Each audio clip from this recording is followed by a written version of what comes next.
Okay, man, are you ready to go? I'm ready to go. Now, come on, now crank this motherfucker up.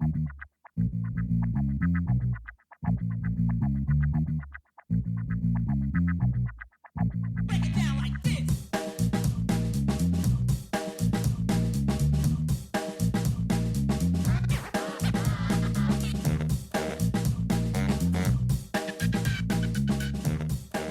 Hello, Internet. Gino, that's Gino Greco here again with another episode of Deep Listens. Today we are going to be talking about the 11th Final Fantasy, Final Fantasy 11, and we're going to be ranking it in our ongoing ranking of fantasies. I'm so tired. We played this game for 30 days, which is the government recommended serving size of Final Fantasy 11. After you play more than that, you get reported, and then they take you away. So we played that much, and joining me as always for our discussions of Final Fantasy and our rankings of fantasies, I'm joined by Chris, ZombiePie Redacted. Hello. Hello. If you've been a part of the Giant Bomb Community Endurance Run, fuck! Shit! One more time? Is a thing. Okay. Well, okay, as I was going to say, if you've been a part of the Deep Listens podcast Discord, I don't know the email. I forgot the email. Gino's going to do it later. You know that I've had a series of health issues over the time, which has resulted in me receiving no less than 2 prostate exams. And if I had a choice between a 3rd prostate exam and playing more Final Fantasy XI, I'd really have to think about it. We are also joined in this very tight episode, very well scripted episode, by friend of the show, Jeff Rud. Look, I said I'm sorry, and I'm not going to say it again. I would like to move forward as a community. We've listened to your feedback, and we are going to try to do better and not choose games for a while. Great. And we are also joined this time by a Final Fantasy MMO expert and co-host of the Deep Listens podcast, M. Palladino. Hello, M. Hello, everyone. This was a game that I was interested in playing because everyone in Final Fantasy XIV says it's bad. And what I learned might shock you. All right, we're going to learn what you learned, and everyone must learn. And before we do that, as ZP mentioned, you can get in touch with the show at Deep Listens Pod on Twitter, deeplistens.libsyn.com. We've got comment sections, and deeplistenspodcast@gmail.com. You can write into the show. You can also support us on Patreon, patreon.com/deeplistens. And then you can get access to the Deep Listens Discord, where ZP tells you about prostate exams. You can get the inside information on that just by supporting the show. It's and important. We also discuss video games It's an important sometimes. part of male health. Just make sure that you keep care of everything down there. The funny part is he said inside. That's what Harry the Hemorrhoid told me in the informational video cassette that my doctor gave me. I hate everything. A real Welcome thing? to our show. Is that true? No. Please tell me it's true. Oh. You get an informational video and a tiny puppet that you'd be surprised at what sort of functions that puppet has, but you'll learn a lot. Brief aside, when I had my tonsils taken out as a child, they did give me a puppet. It was a little clown. It was not tonsils. That's not as fun. If it was a tonsil puppet, like here to replace the tonsils you've lost, here's Tommy the Tonsil. Yeah, that would have been Puppet good. is the name of my ska band. It's a pretty good band name. Okay, so I know this is a Final Fantasy podcast, which means there's probably a bunch of bullshit that you want to do before we start. Anyone who has bullshit, speak now. So Jeff's taking out the heavy guns here. Jeff is going to be drinking a Everclear. It's about a 1.5 of Crater Lake gin. Okay. With a name brand 7.5 ounce can of tonic water. You got some lime slices?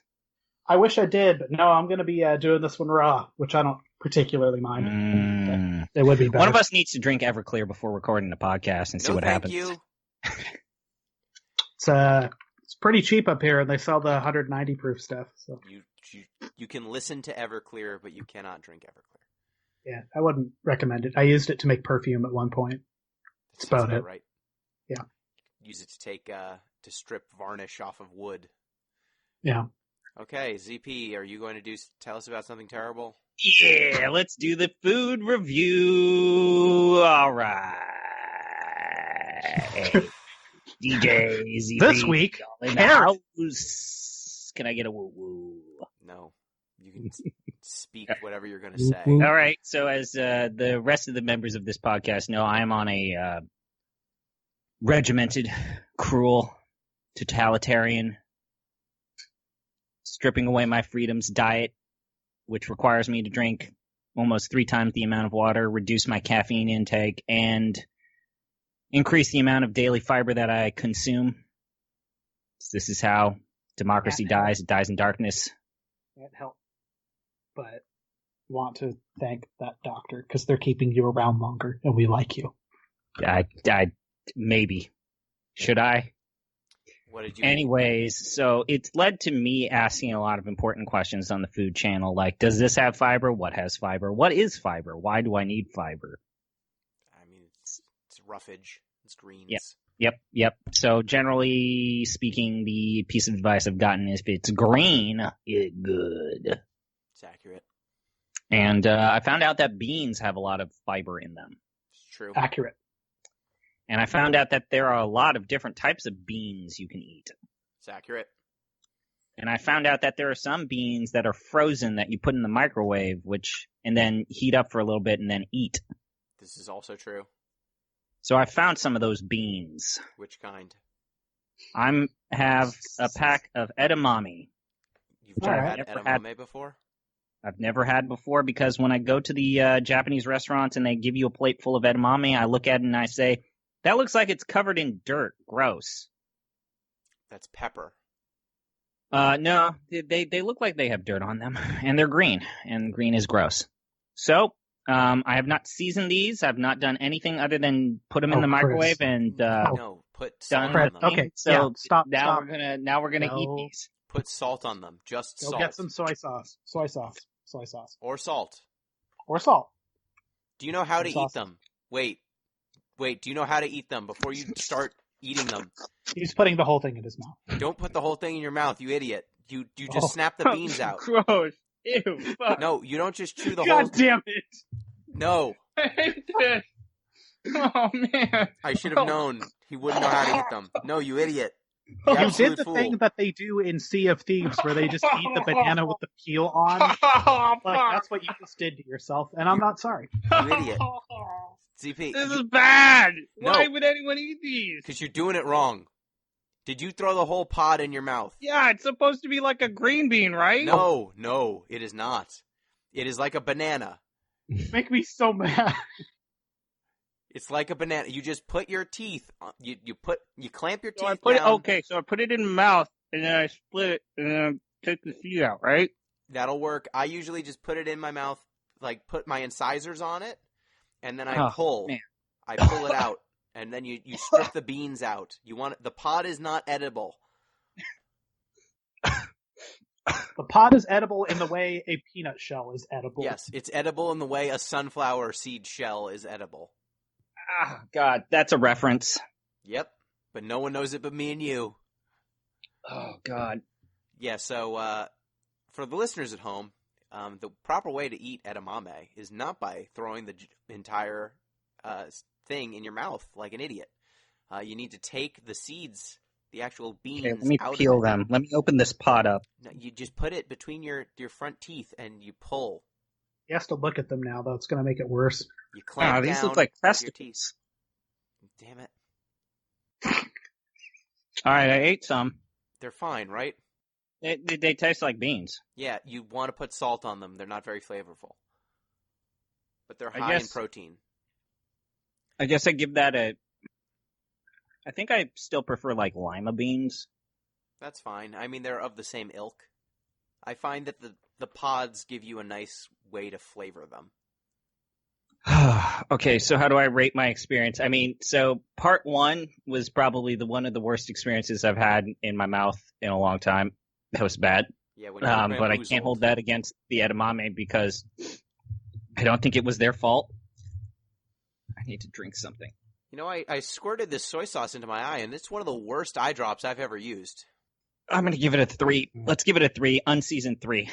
Okay. Yeah, you want to put salt on it or soy sauce. You can choose. I've had it with rosemary before. Rosemary and salt. And that was very good. Okay. So that's that. Sometimes I think our I'm gonna mute my mic. Just keep openings talking. are haphazard on the main podcast, and then I listen to you guys do your openings, and we do pretty okay. Yep. We got our shit together. I don't know what's going on over here. It's a tight podcast we run on the main show. And over here, people listen to it. I don't know. I want you to acknowledge that my shit got in and got out. Yep. Look at you. I've been a good boy. You have been. Way to go. You don't get to pick games for a while, but you did well. Like I said, Okay. I know what I did. Without further ado, it's time to discuss Final Fantasy XI. Wait, LOL, there's one more thing to discuss before we discuss Final Fantasy XI, and that's installing Final Fantasy XI in the year of our Wait, Lord, we got an email. 2020. Fuck, we forgot to talk about the email. We forgot to talk about our email about Spirits Within. Okay, we got an email where someone said Spirits Within is good. Here's my reply to that email. Okay, now let's discuss Final And Fantasy it is XI. day 1105 of me asking for someone to finally stop being cowards, send us input as to why you like Final Fantasy 13. No one will ever do it. So, thank you for your email. Please write in again, whoever you were. So, without further ado, let's discuss what it's like to install Final Fantasy XI, because I would say that the barrier to entry of this game is high. Yeah. You don't say. Because installing it is a journey. You need to create 2 separate accounts in order to install it. 2 Remember, to 3. you create your email account, and that's a third account. Sure. And That's if you true. want to add to that, I think you need Steam at this point, basically. Yeah, if you don't want it to be utterly terrible. Yeah, you could download it from the website, but that's also bad. Yeah, There's I was really no told that good if you, way to do it. I was told if you use the website, it creates a separate executable that is even more miserable rather than just buying it from Steam. So we've got the Play Online, we've got the Square Enix account, we've got the Steam account, and we have the email account. So we're looking at anywhere between 3 to 4 accounts. Yeah. Just to play this. And for my machine, which runs Windows 10, I had to turn on a legacy feature so that I could actually run this executable. I had to go into the system and turn on a legacy feature because it would not boot. So I actually spent some time kind of doing some digging. The executable of this game is wild. I've not seen a more fucked up executable of a Final Fantasy game that's legally purchasable other than maybe one other game. But that executable we'll talk about another time. So the problem is that this game was designed for the PS2 first. Yes. And the PS2 version was ported to the PC, and then the PC version was ported to the 360. And there's an issue with how the PS2 executable was converted to the PC, in that if you try to play this game full screen, and Gino and I found this trying to play it on modern technology, it disables everything.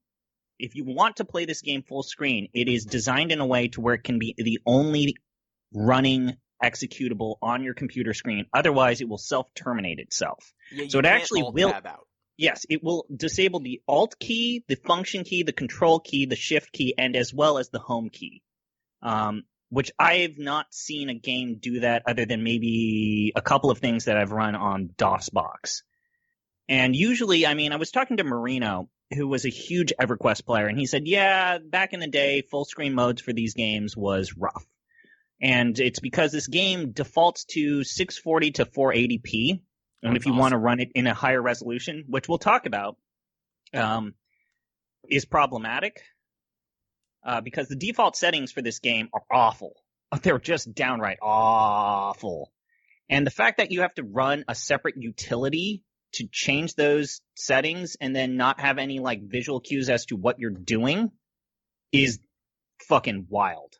Yeah, so in order to even get to the point where you realize that it runs in a terrible resolution, you have to create a Square Enix account, you have to activate your purchase, so that you basically have to get a key for your game to plug into your Square Enix account, and then you need to go through a Byzantine process to associate your Square Enix account with your FF11 purchase. You probably want to redeem the free, quote-unquote, free items you get with your Steam purchase of FF11, which give you a hat that makes you move at an acceptable speed and increases your EXP gain. You also can get a shirt that increases your accuracy and your skills until you get to level 30. And then once you redeem all of those things to your account through this very weird process, you then are greeted by the first guardian, or I guess the second guardian of Final Fantasy XI, and that is Play Online. Yes. Before we stray too much farther, all of these are like urgent, salient points that I cannot disagree with at all. I want to talk a little bit about the PlayStation 2. Please do. Okay, so here's a little overview of the PlayStation 2's like core hardware, basically. It ran on a custom, it's a MIPS 3 R5900 based CPU that was clocked at 294.9 megahertz. It had 32 megabytes of RAM. That's the core spec, okay? The original model had an optional hard drive attachment that could basically be stuck inside of it, which was required to run this game, and is one of the reasons why it never came out in Europe on the PlayStation 2, because they literally never got the hard drive unit for some fucking reason, okay? That's the min spec. That's what's holding back like literally all of this technology, is the fact that this game was built for it. God wanted this game to work on a PlayStation 2. That's just how it was. And it ran until 2016 on the PlayStation 2 and the 360. They canned both the same year. So the last like official releases in Japan for PlayStation 2 were expansions for Final Fantasy XI. So how many expansions of Final Fantasy XI came out after they discontinued PS2 support? Or are all of them PS2 playable? It's all PS2. Everything predates that shit canning, basically, is my understanding. Yeah. Which isn't to say, as we'll discuss, that they aren't updating it anymore. They are. But, yeah, as we discovered. But yeah, the last new big named expansion content, your like Battle for Azeroth or whatever, happened in like 2013. Like as the PS4 was launching. And I played it yesterday, and I found out, hey, all the furniture and architecture's changed, and it's like, oh shit, this game has a summer event, and there was an actual thriving summer event that was happening that started, I think, this week or last week. When I got to the main city, there was the 18th anniversary event going on. Yes, this game came out in 2002. This game can vote. Yeah. This game lasted longer than the Confederacy. This game, its continued existence is befuddling. And to explain why, we've gone through the installation process, which is terrible. It is built to run off of the Play Online initiative that Square Enix was pushing in the early 2000s, which is why anyone who bought a Final Fantasy IX guidebook hates that guidebook, because all of the pages in that guidebook, instead of giving you actual good strategy advice, just points you to a Play Online page, because they wanted everyone to go to this portal. It was going to be their online portal to everything. But it turns out they only used it for like FF9, FF11, and then abandoned it. But FF11, you still have to go through Play Online, and it has not changed in 18 years since the last time I played this game. It still has maybe some of the best menu music. Menu music is awesome. Yeah. There's two different menu great. songs, and they're both exceptional. There's one when you're logging in and one after you've logged in, and both of them are great. They are like Wii Shop level music. Yeah, like there are YouTube playlists of Play Online music, and they're good. Yeah. Like it's legit really fucking good. The portal alone, it's worth the price. It's not worth the price of admission, but it's amazing to see this portal still running. It's got a built-in email. It's got built-in messaging. There are hooks where the old games used to be, but now they just link out to websites. So right now it's just a launcher for FF11, but I can see why some person in the early 2000s thought, dang, we're going to have this cool login thing and we're going to launch. It's like, what is it? Like Uplay? Like the Ubisoft launcher? Yeah. But for Square Uplay Enix. or Origin or any, developer-led launcher system that just kind of like systematizes or aggregates all of the publisher games into one location. Exactly. It was trying to do that, but years and years before other publishers were doing it, and it's now defunct. So going there, it's an experience. It feels like the early 2000s. It's very slow. All it does is launch FF11, but it's amazing that it still runs at all. And then you get into FF11. So Final Fantasy XI, you are in the world of Vana'diel. You start the game by picking out what kind of character you want. There are 5 races in Final Fantasy XI. Why doesn't someone explain the 5 races? Your options are human. Hume. Yes. Hume. Male Hume and female Hume, remember. Yes, this is This is important. important. The Taru, which I played, they are small. That is their whole thing. They are tiny. They are big. And they talk like babies, which might be talk like someone's babies. kink. I don't know. I hope not. There are the Mithra, which are cat ladies. They only come in lady form. There's the Galka, which are big, broad guys with tails. And And they're there's only one guys. more. Yes, they're only And then- guys. And then there's the Elvon. Ah, yes. Yes. How could I forget? And they are as tall as the other race are small. Yes. And that's what I was. They're tall and lanky. So we each pick different races and classes. ZP, describe your monster. So I was originally supposed to be a human, and I was supposed to be a warrior, and I decided, you know what? No, I'm gonna be whatever the hell I damn well please. And I guess on point, let's just say, I decided to be a cat lady. Weird. I have to say that And what I was- hated what was her creating my name? character just because the fact that the character animates while you're trying to like change their hair or pick Oh, a yeah. face or decide how tall they are or what earlobes they get. Like the fact that my character was doing cartwheels upset me to no end. Like I just don't understand why they did that. The characters do like action poses and animations as you're trying to create them. You can't zoom in on anything, and the music changes too. So like with the Mithra, it's like a happy, jaunty thing. When you're the Galka, it's like this battle hymn. The Taru, you get childlike music. The human ladies, like a sexy music. It's weird and off-putting. I forget if like there were gender differences in There terms were. of the stats. There Were were. there? Oh, not in terms of stats.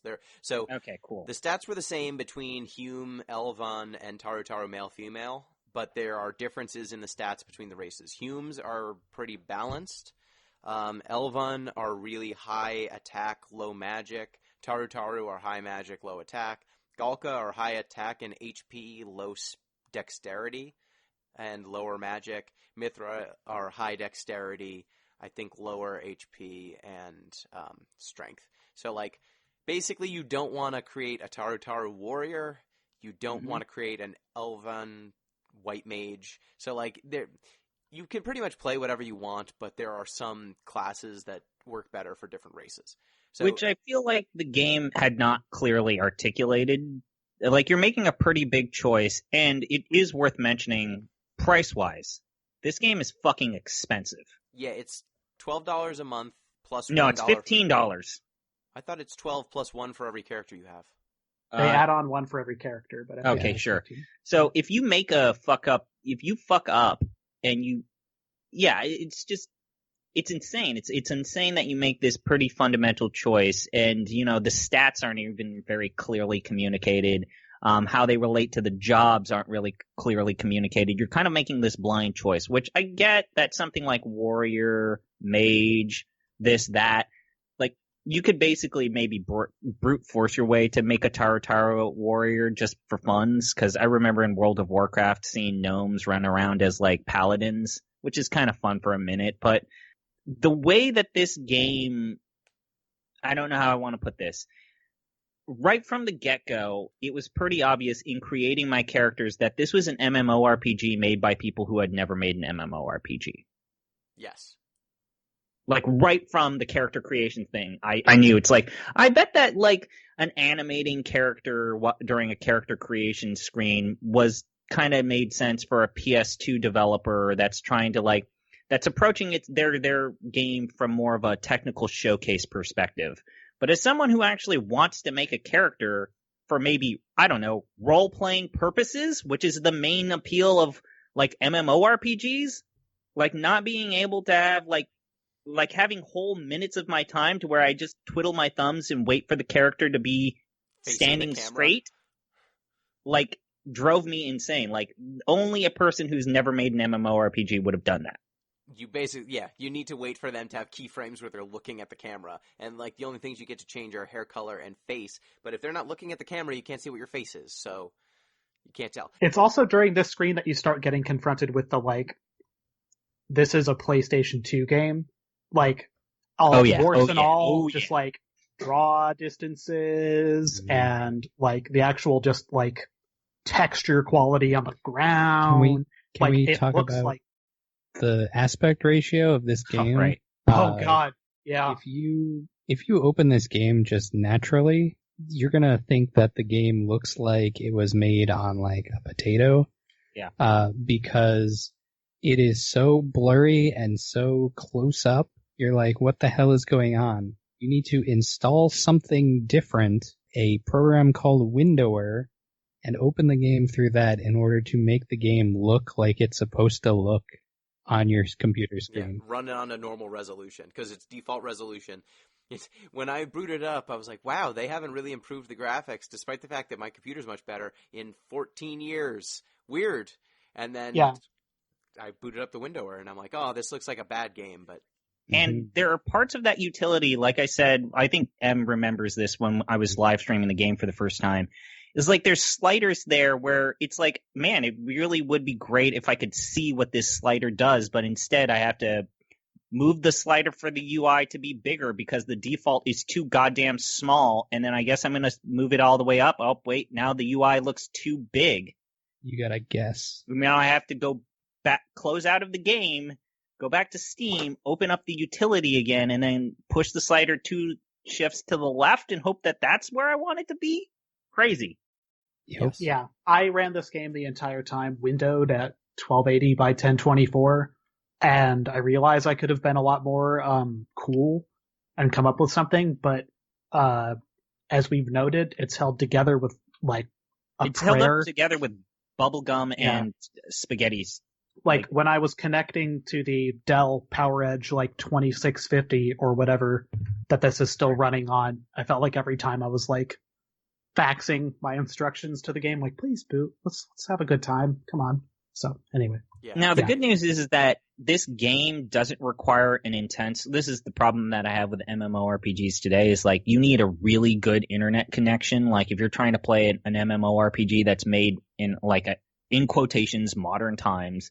Like if you're trying to play an MMORPG with Wi-Fi, like good luck. But this game being old. It allowed me to play it Wi-Fi. It allowed me to play it like on multiple different platforms. Like the system requirements are moderate. And the action is so slow paced. Yeah. That honestly, you could disconnect for minutes at a time and it'd probably be fine. So your character, ZP, was a Mithra named Nyako Para. Yeah, it was. And you were a warrior. Jeff, what was your person? I was an Elvon, male Elvon, that I made them just as tall and as gangly looking as possible. And like pretty much every character in every game I do, his name was Truxton. And your class was? I was a white mage, flying against all wisdom. Excellent. So, M, what was your creature? I was a Tarutaru. I was a thief because none of the other ones seemed interesting at the time. Boy, and that was a mistake. My name was Uwumo, which is the name of one of my retainers in Final Fantasy XIV, who is a Lalafell, which is the 14 version of a Tarutaru. Excellent. And my character was a Gulka red mage, started as a red mage, named Unclouded Squall, which was a name generated... It was generated by the name generator. I did not come up with that. I just hit the randomize button like 2 or 3 times, and it spat out Unclouded Squall, and I was like, that's incredible. That's amazing. I can't believe that wasn't taken. Yeah. How is that not taken? It's 18 years in. Unclouded Squall is still available on Hey, I wanted Farmville? to name my cat Lady Garfield, and that was taken. Damn it. You wanted to name your cat lady Nekopara, but you were like, someone's going to know what that is. I'll just make it Nyankopara instead.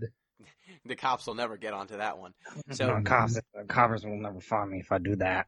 we've mentioned our starting classes because in this game there are 6 starting classes you can pick from, and then at level 30 you can unlock additional jobs beyond there. So the starting jobs are Warrior, which is kind of your tank, and they can also DPS a little bit, which is damage per second.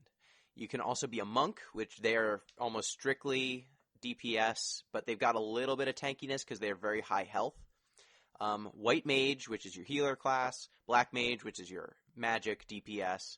Red Mage, which, true to Final Fantasy fashion, is kind of a jack of all trades, master of none.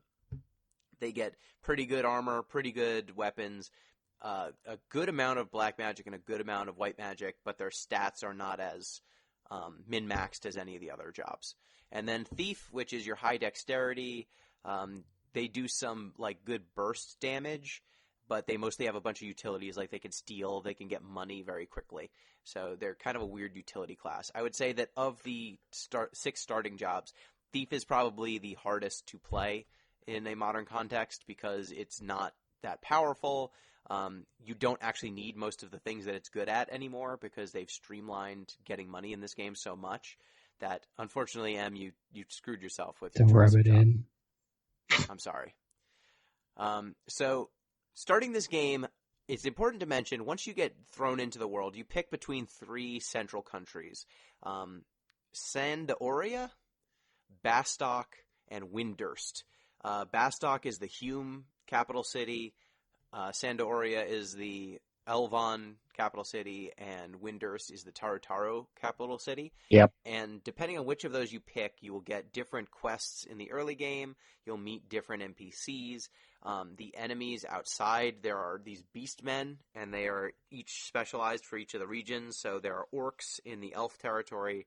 There are turtlemen in Bastok, in the Hume territory, and there are birdmen in the Tarutaro territory. But other than that, there's not that much difference in terms of your experience. And there's like some quest givers for the advanced jobs that'll be based in each of those cities. Yeah. When you first played this game in 2002, the choice of what city to start in was very significant because getting between each of the cities was a gigantic hassle. You really needed to play in groups.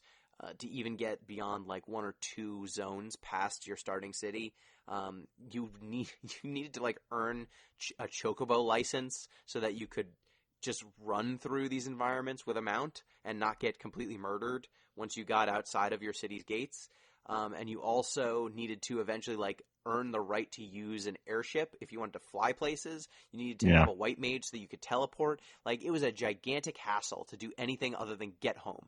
So I guess now is kind of an important thing. I feel like I want to talk about this. Well, When this game... I Oh, think I'm sorry, getting continue. towards it. I think I'm going to get to where you're going. So all I'm saying is, when you get thrown into this game when you first start, you start as though it's 2002. The game does not tell you anything different. It doesn't guide you in any way. However, if you go to any of the like sites about this game, or you click on like in Play Online, they have a, hey, are you trying to learn how to play Final Fantasy 11 in the year 2020, you idiot? Here's a page to learn how to do it. They have grafted a bunch of systems onto this game to make it more accessible, but they've done so without disrupting the original game in any way. And it is one of the most wild designs I've ever seen. Go ahead, ZP. So, yeah.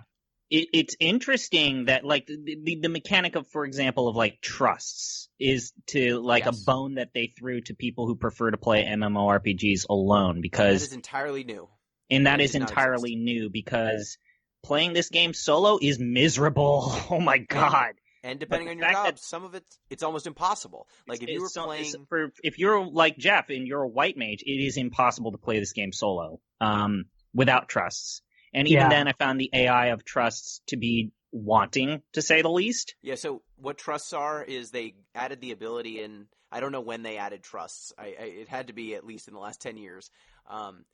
You can basically summon NPC characters to join your party, and they are basically versions of NPCs that you'll meet in the story. And you can summon versions of them to fight alongside you. So they're just kind of representatives of whatever their class was. So the game will just hand you a paladin. They'll hand you a scholar, which is kind of a white mage, black mage combo. They'll hand you a samurai, who's kind of a DPS. And then depending on which region you're in, they will also hand you a representative of your region. So since we all started in Sandoria, we all got a dragoon who kind of fights with you. The thing is, though, is that, and I think this is something I was talking with Em a lot, is like they kept bolting on different economies and different currencies. Like you've got to manage like 4 or 5 different types of currencies. There are now 3 different types of like fast transport systems, like warp systems. There are like economies within the economy. There's still like the social aspects. There's the auction house. There's the, main story. They've bolted all of these. Like if you tried to spider plot this game, you would like only be able to go 1 inch into the game before you feel like your brain's exploded. Yes. And go ahead.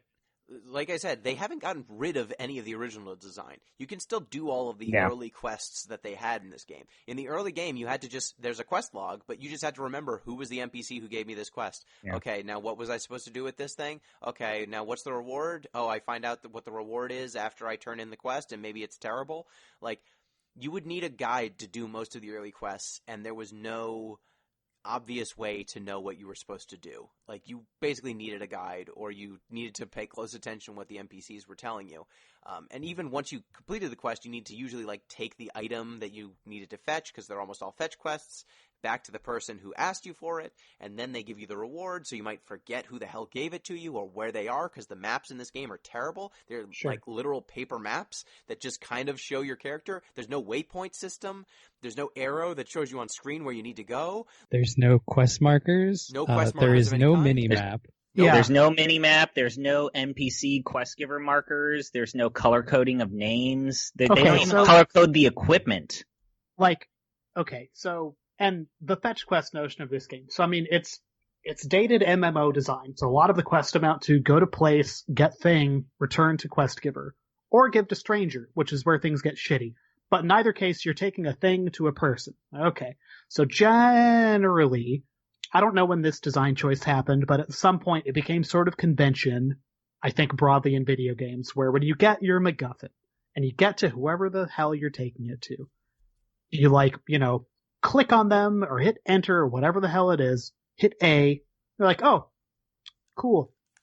You brought me 5 gizzards. That's awesome. Here's your 200 gold. Thanks. Be on your way. God. In Final Fantasy XI, when you've gone and gotten your MacGuffin and you figure out where exactly you need to take it to after poking around, you've got to select the individual. Highlight but don't talk to. That's the key point. Open the sub-menu. Open the main menu, which, by the way, is mounted to minus if you're playing this game with a keyboard. Scroll down to trade. Scroll through your menu. Select the item. Slot, then scroll down your menu. Yes. Yeah. Select a slot first. You're correct. Put the item in that slot from your inventory. Then press OK, at which point then you get the dialogue that the quest has been done. So it's not just like I am aware that you have passed this event flag. You need to hey, I passed the event flag. It's so amazing. It's amazing.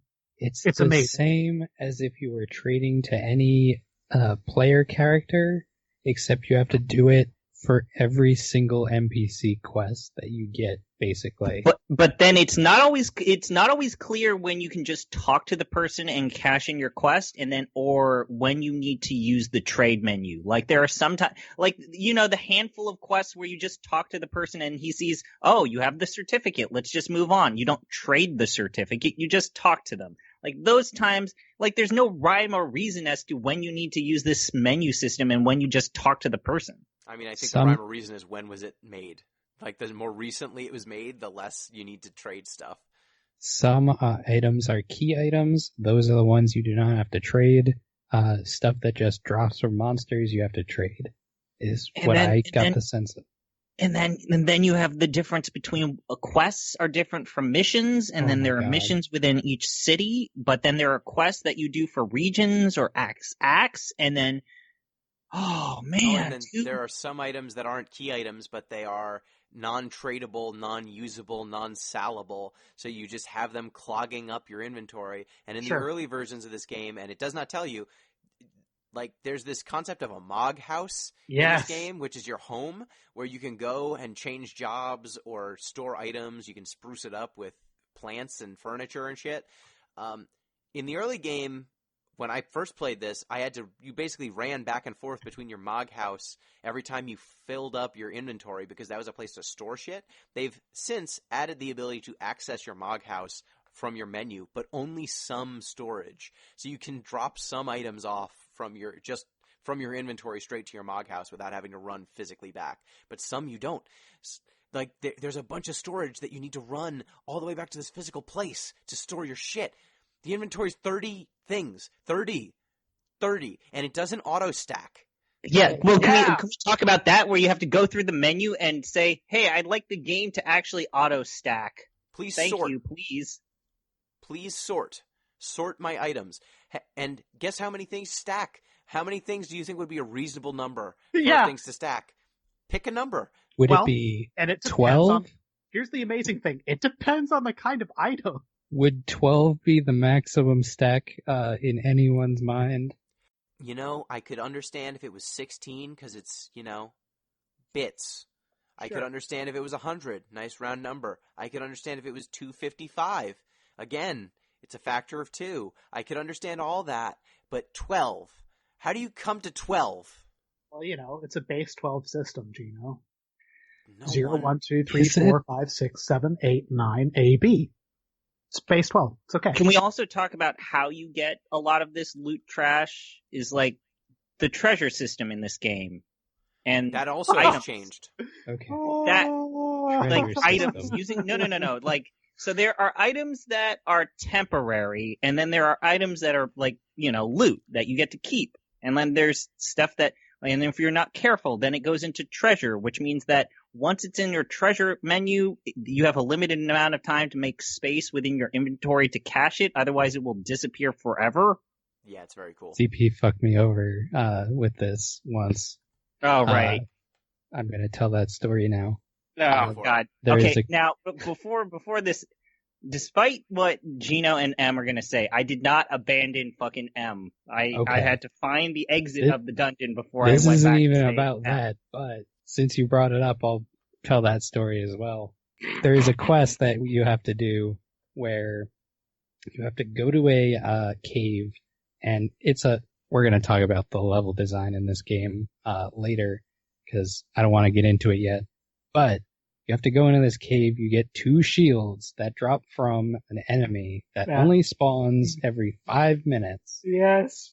And I had to run to this cave.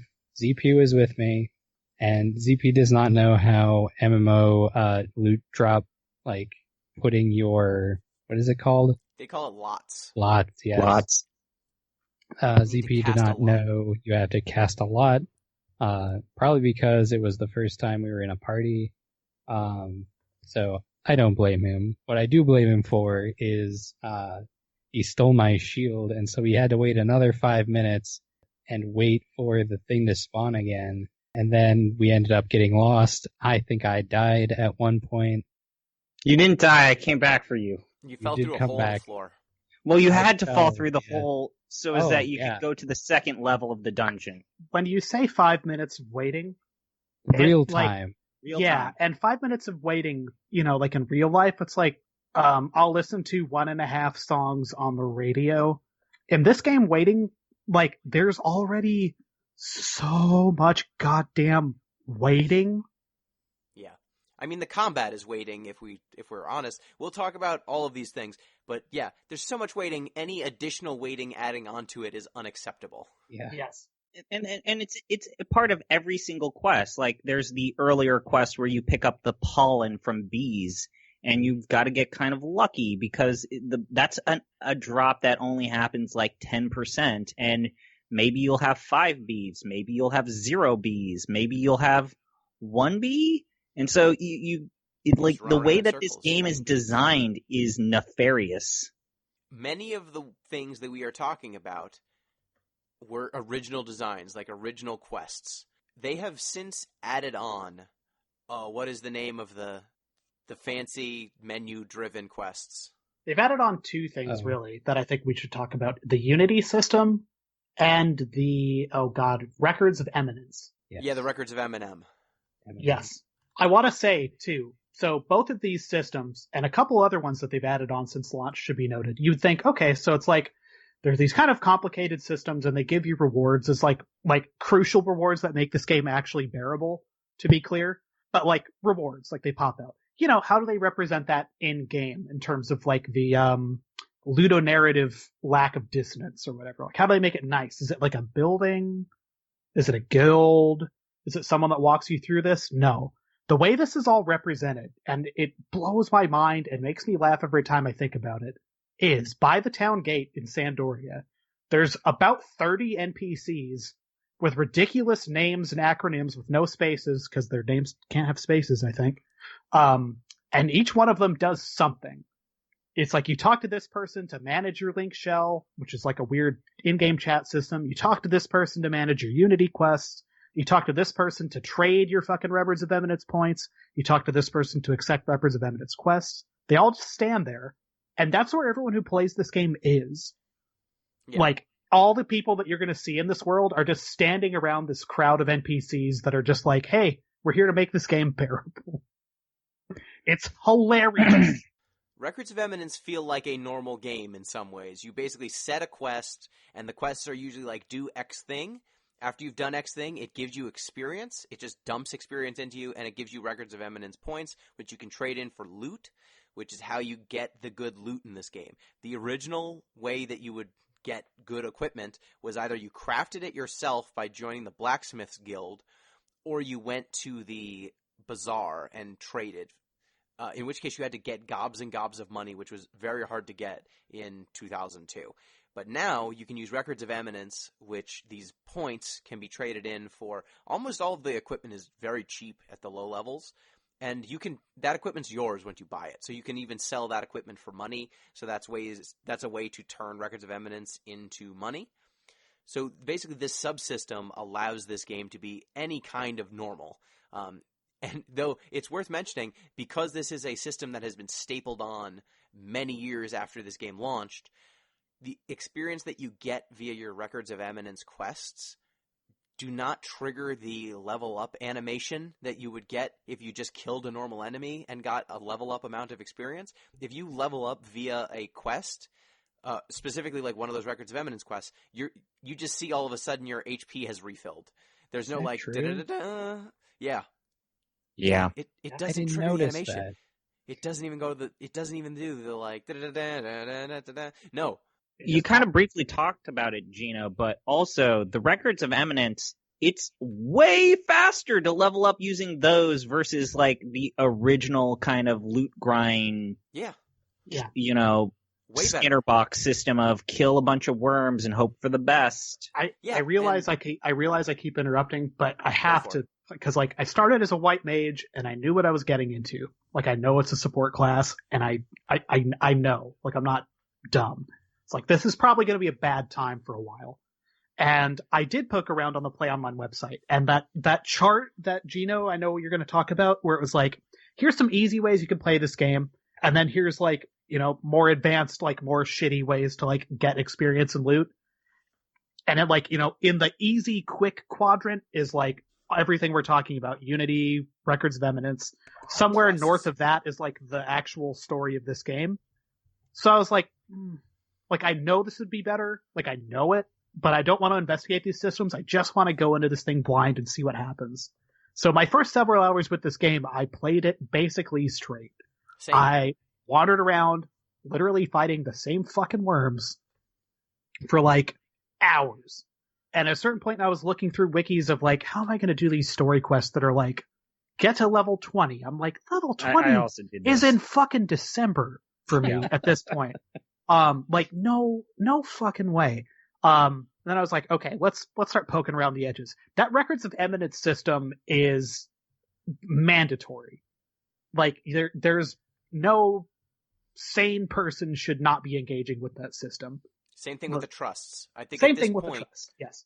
it cannot be emphasized enough. If you kill an enemy with a full party of trusts, which is 3 NPCs that are just fighting on your side, like they'll heal you, they have full HP meters, they'll draw aggro, they're, for all intents and purposes, party members. They do not decrease the amount of experience you get from an enemy. It's as if you killed it solo. If you form an actual party, your experience will be decreased by the amount of members in your party. So if you roll with a full party of 4 people, you are getting worse results, you're getting worse experience, you're getting worse drops than if you just ran solo with 3 trusts. Yes. In fact, there's no good reason to do it in the early game. there are trusts that increase your experience equals. Yeah. Yes.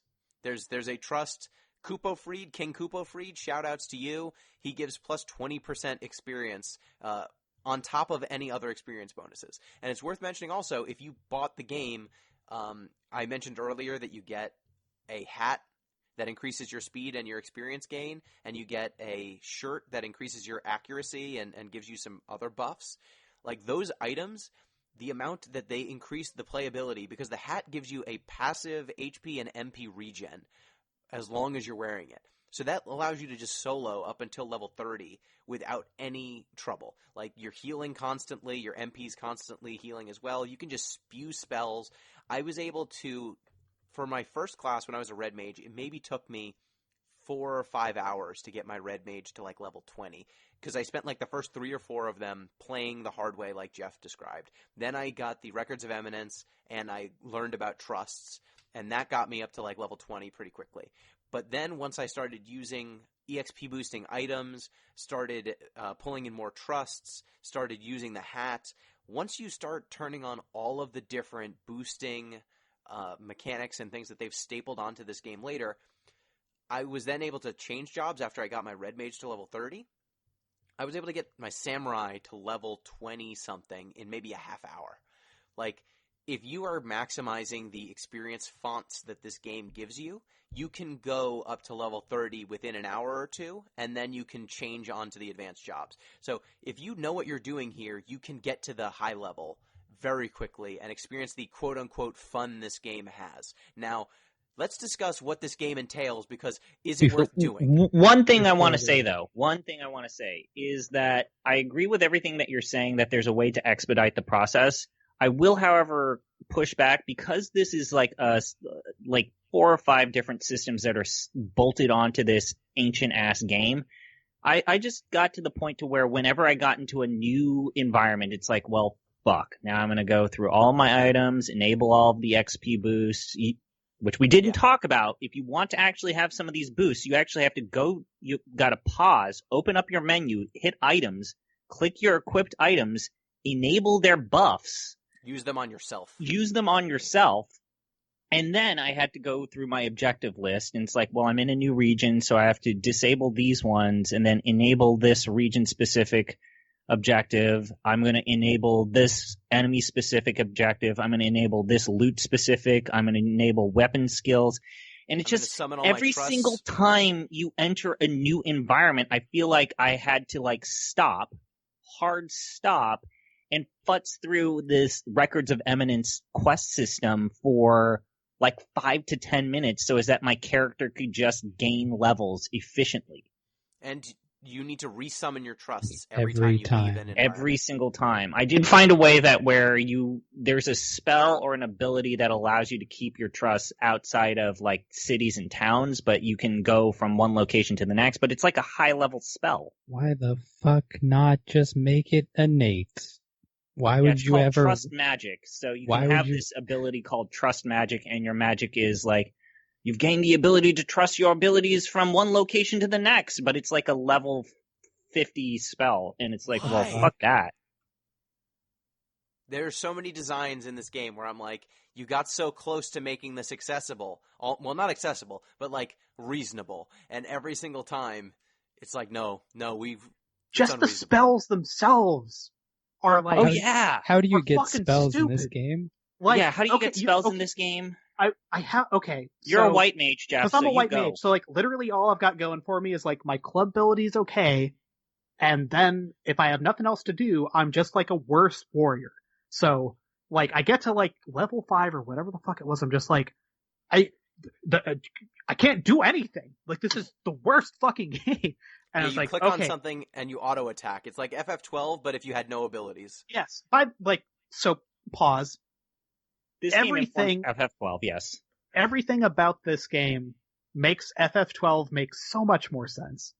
Yes. It's like, oh, like how do you go from like 10 to 12? Like 98% of people who give a shit about Final Fantasy like today, it's like, oh, like this is the step. It's because like most of the normal people in the world did not play this. It's like everything about it, like the hunt system, macros, like it all, like this is why they made the jump. Okay. So spells. I was like, where I want to fucking heal a thing. Can I find a heal spell? There's a shop. Okay. So I have to go buy my spells. Like whatever. It's like Final Fantasy 1. Okay, fine. That shop only sells a certain selection of spells, and it stops at like level 12. Every level you hit, you get the ability to potentially use a new spell. To purchase. And they don't even have the full slew of them. I had a random drop at some point that gave me my level 8 spell. Otherwise, I couldn't find it anywhere. So that first area hooks me up through like level 12 or some shit. And it's like really basic debuff, really basic buff, cure level 1, cure level 2. That's about it. That's it's worth mentioning, the different starter cities have different magic clerks. So some of the starter cities will have better magic selections than others, which means you have to run. Same thing with items too. Like some of the weapons and shit you can buy from vendors are different. So if you made the foolish mistake of starting in Sandoria and you are a mage, you are more handicapped than if you started in Windurst, because Windurst is the magic place, which is madness. Jeff points at his noggin. Yeah. Yes. And for some reason, the Bazaar, like the online player-to-player sale system, people are still charging as though that's the only way you can buy shit. It's amazing. Like, a bunch of items are completely sold out, and then other items people are still charging through the nose for as though people are playing this game. Yeah, which was weird. So I actually had a hard time, I want to say, when I was trying to complete a quest where I was collecting bee pollen, so is that I can unlock that was the way you get your sub-job. So, subclass. And I was just having a hell of a time. I was having a real difficult time with the drops with that. But then I found out that the location I was in was the wrong location. There was a second location where the drop was better. No problem. So I check a guide. I look on the guide. It says, you can circumnavigate this quest by going to the auction house and buying the pollen. It's like, great, awesome, let's go. So I go into the auction house. I want to say that, like, you talked about how, like, these quest givers for, like, the Records of Eminence had a lot of people there. The only other time where I felt like oh, wow, there are actual players here. Wow, this is interesting. There are people here. Was like lines of people at the auction house, but it was like 4 or 5 people. And it was always the same people there, which was curious. So I go into the auction house, I check it out, and it's like they're charging like 30,000 G's for pollen. Like this introductory quest loot drop. These people are charging as if there's still this 1 million+ player thriving community. But at the same time, not only that, but it reminds me of a point that I meant to bring up earlier, that there are multiple mechanics and parts of this game which rely heavily upon there being a thriving community of this game. And the fact that this community no longer exists or basically is stagnant, or there's no on-ramp for people like us to interact with the people who are still playing with this game, Yeah, no one makes it so is that there are fundamental aspects of Final Fantasy XI where we can't go there. We can't do this. We can't do this unless we want to only be playing this game for like a month. You know, there are a lot of like story quests that really rely upon you forming a raid group. But then like the process of like having everyone on the same note, which we'll talk about later, like everyone at the correct spot of the quest so as that you actually can do a real raid, is the worst. It's not only is the community here, I'm not going to refer to it as dead, because apparently, you know, all of the evidence points to this is the most profitable game that Square Enix has ever made, ever. And I believe it, because the people who have been playing this game have been playing this game for 18 goddamn years. Can I talk about that just briefly? Sure, go ahead. I forget the article, but I posted it in this, not Slack, Discord at some point. I think it was a 2012 article. They officially announced it was the most profitable game they'd ever made, which takes into account Final Fantasy 13, which did not have an unsuccessful launch. No. Final Fantasy 10, like Final Fantasy 7, think about the breadth that covered at that time. And one of the reasons that was true at the time, and I think this has stayed true 8 years hence, is other like World of Warcraft, EverQuest, a lot of MMOs that have since died have done like promotions where they'd be like, hey, you get a free month. Hey, you buy 3 months, we'll give you a discount. Hey, you buy a year, we'll give you a discount. They've just literally never, ever done that.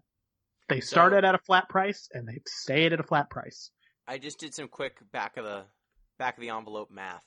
If you bought this game for $60, which is what I believe it retailed for, and then you have paid for just one character for all 18 years of this game, that single person, just for the joy of playing this game for the last 18 years, spent, if they've bought no cosmetics, they've not bought any upgrades, they haven't paid any single fees, because you had to pay money to transfer between servers at one point.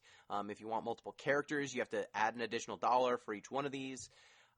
If all you did was buy the game and have a character, you have spent $3,516 just playing this game. That's it. Doing nothing else. That's absurd. How much? $3,516 just to play it for its entire run. That's not buying the expansions. That's not upgrading to a second character. That's not moving between accounts. That's not buying any one-time items that they might have sold. That's it.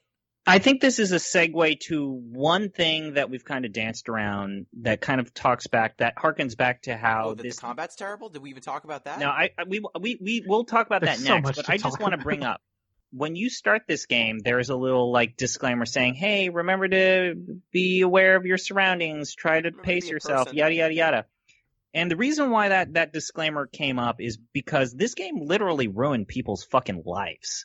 When I started playing this game, Gino knows this guy, friend of the site, Sparky Buzzsaw, Cam, former moderator. He talked about how when he was in, I think, high school, he had a drama teacher who basically became addicted to Final Fantasy XI because of the way that it was designed. It had all of these loot grind loops. It required a significant amount of time. And, you know, at the time, it had a pretty thriving community. And this poor guy got so addicted that he was the drama teacher that he completely mismanaged his actual job, his real world obligations, completely screwed up a drama performance and lost his job as a result. Like, so the reason why that disclaimer, and Reki actually told us about this, is friend of the show, Reki Wells. There were 2 encounters in the game that were basically, I guess, Square Enix has later gone on record saying that it was accidentally designed to be impossible, that they put in the wrong numbers, that they put in the basic and it didn't work the way that it was. But there was a boss to where this group of people, this party, these dedicated bunch, some power players that had been there since launch, these heroes, wanted to beat the hardest encounter, the final boss of the game. So they had been working to beat this encounter for 18 hours straight, and then like half of them started passing out, vomiting uncontrollably. Multiple of them had to be hospitalized, and like it was such a huge news item in Japan that Square Enix had to issue an apology. They redesigned the game, and that's when they started to bolt in all of these different concepts and different ecosystems to make the game easier, is because they designed a game that almost actually killed people. You know, I think that's a testament just to the quality of our game. Like, it's so engaging. Our user base is so literally engaged. almost killed people, and Square Enix realized, oh, fuck, well... I want to talk about the fight that caused people to pass out. I think some of them got sick. It's Absolute Virtue is the fight, which is legendary among Final Fantasy players, because I'll just read the notoriety section about Absolute Virtue. The battle with Absolute Virtue, along with the entire Lemuria NM system, was released in July 2005. The level cap was at 75 then. All the expansion missions were tedious, but they were easy to access, but they were super fucking hard. So people didn't find this boss for 3 months after the NM system was introduced. Absolute Virtue is notorious for being the longest running NM that remained undefeated by players through legitimate means. The problem was it had access to all of the skills of the core classes, which meant that it could use things like Benediction, which is an ability that will restore all of its health, which it will do often. 30 hours into the game, you might have it use that ability to restore, as this screenshot says, 46,000 HP, which undoes everything you did. Undoes literally everything.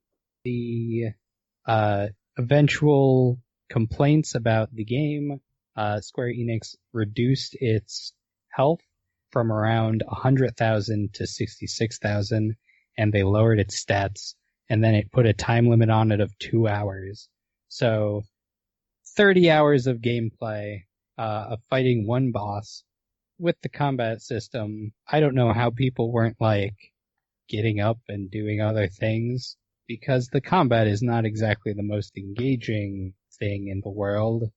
Yeah, so let's talk about it. Let's talk about the combat. Yeah. So if, like we said, there are 6 starter classes, and then there are several classes on top of it. But the main way that you interact with enemies is to click on them and then click attack, at which point your character will auto-attack them based on their dexterity, their weapon equipped, and their skill. So like some, depending on what weapon you have, what class you are, you can attack, once every 10 seconds. Some of them attack once every 20 seconds.